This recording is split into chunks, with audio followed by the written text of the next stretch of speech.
Last lecture में हमने पढ़ा था कि पार्टिकल्स जो है वो एक दूसरे से अट्रैक्शन करते हैं कि नहीं। आज हम पढ़ेंगे स्टैंडर्ड 9 में चैप्टर नंबर 1 में states of matter. Observe the different type of a matter around you, मतलब कि आपको अपने आसपास के जितने भी मैटर है उसे ऑब्जर्व करना है। What are the different state, तो वहां पर आपको उनका स्टेट कैसा नजर आता है वो भी आपको ऑब्जर्व करना है। We can see that the matter around us exist in the three different state, मतलब कि अगर आप अपने आसपास देखोगे तो वहां पर आपको तीन टाइप के स्टेट नजर आएंगे। फर्स्ट है सॉलिड, सेकंड है लिक्विड और थर्ड है gas. These states of a matter arise due to the variations in the characteristic of a particles of a matter।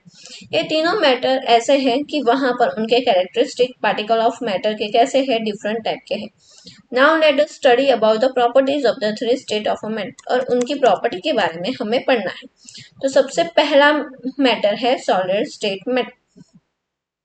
Collect the following articles, आपको यहाँ पर जितने भी आर्टिकल्स के नाम लिखे हैं वो आर्टिकल्स को आपको क्या करना है, कलेक्ट करना है।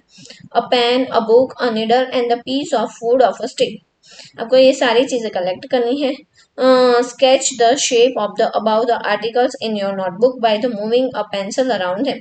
आपको क्या करना है, वो सारी चीजों को एक पेपर के ऊपर रखना है और उसका स्केच बनाना, मतलब कि आउटर लाइंस बनानी है। Do you all this have the definite shape and the distinct boundaries and the fixed volume।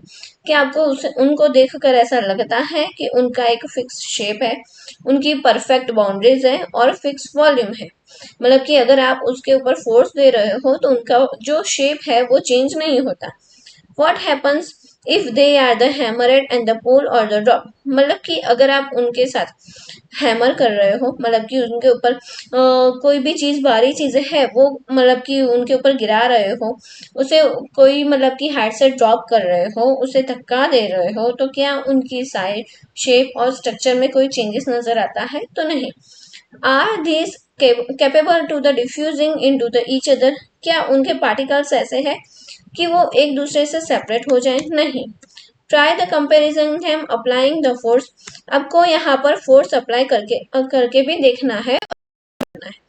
Are you able to compress them, क्या यहाँ पर आप उसे कंप्रेसिंग कंप्रेसिंग का मतलब क्या है कि उसके ऊपर मतलब कि हैवी कोई चीजें रख रहे हो तो वो क्या उनका शेप स्ट्रक्चर मतलब कि चेंज होता है कि नहीं, वो कंप्रेस होता है कि नहीं। जैसे स्पंज होता है ना, अगर आप उसके ऊपर हैवी चीजें रख देते हो तो उसका शेप क्या हो जाता है, चेंज हो जाता है।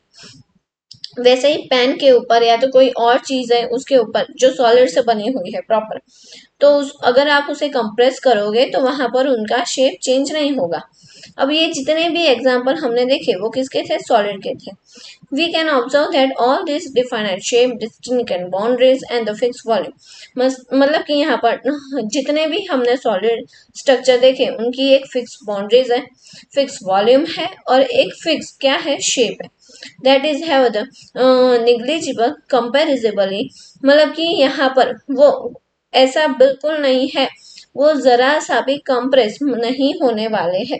Solid have the tendency of maintain their shape when the subjected outside the force, मतलब कि आप सॉलिड को जितना भी फोर्स दे रहे हो आउटसाइड से, उसका सब्जेक्ट मतलब कि उसका जो शेप है, स्ट्रक्चर है, वो चेंज नहीं होगा। सॉलिड में break under the force but it is a difficult to the change their shape, मतलब कि यहाँ पर भले ही सॉलिड किसी चीज के ऊपर ब्रेक देने में काम आ रहा है, या तो आप सॉलिड के ऊपर ब्रेक दे रहे हो वो मतलब कि ठीक है, बट आप उसका जो शेप है वो कितना भी आप क्यों ना फोर्स लगा दो वो चेंज नहीं हो सकता। कंसिडर द फॉलोइंग, अब यहाँ पर थ्री रीजंस ऐसे हैं जो सॉलिड के मतलब कि फंक्शंस तो है ही, बट फिर भी वो थोड़े से कैसे है, अलग है। What about the rubber band, मतलब कि आप रबर बैंड के बारे में क्या सोच रहे हो? अगर आप उसे स्ट्रेच कर रहे हो या तो उसके ऊपर फोर्स लगा रहे हो तो आपने देखा होगा उसका शेप क्या हो जाएगा, चेंज हो जाएगा। What about the sugar and the salt, sugar and salt दोनों ही ऐसी चीज है जो कैसी है, सॉलिड से बनी हुई है, बट वो दोनों को अगर आप पानी के अंदर मिक्स करोगे तो वो क्या हो जाता है, डिजोल्व हो जाता है, और उसका जो शेप और स्ट्रक्चर है वो क्या हो जाएगा, डिजोल्व हो जाएगा। वॉट अबाउट द स्पंज, आप ये स्पंज के बारे में भी क्या सोचते हो? It is a solid yet are able to compress, हाँ आप स्पंज को कंप्रेस कर सकते हो। वाई, ऐसा क्यों? All about are the solids, ये तीनों ही चीजें कैसी है, सॉलिड ही है। A rubber band change the shape under the force and then regain the same shape when, आप रबर बैंड को जब भी स्ट्रेच करते हो तो उसका स्ट्रक्चर क्या हो जाता है, चेंज होता है, बट जैसे ही आप वहां पर फोर्स को रिमूव कर देते हो तो वहां पर जो फोर्स था वो क्या हो गया है, अप्लाई होना बंद हो गया है, तो वो अपने शेप में क्या हो जाता है, वापस आ जाता है। The shape of each of individual sugar salt crystal remaining a fixed whether they take in our hand, put in the plate or in the jar। मतलब कि जब भी आप सॉल्ट और शुगर को एक जार के अंदर भर मतलब कि रख रहे हो तो वहां पर उनका जो शेप स्ट्रक्चर है वो सेम रहेगा, बट जैसे ही आप उसे कोई पानी के अंदर या तो लिक्विड के अंदर डिजोल्व कर रहे हो तो उनका शेप स्ट्रक्चर क्या हो जाएगा, उसके अंदर डिजोल्व हो जाएगा। A sponge has a minute holes in which air is a trap when they are the press।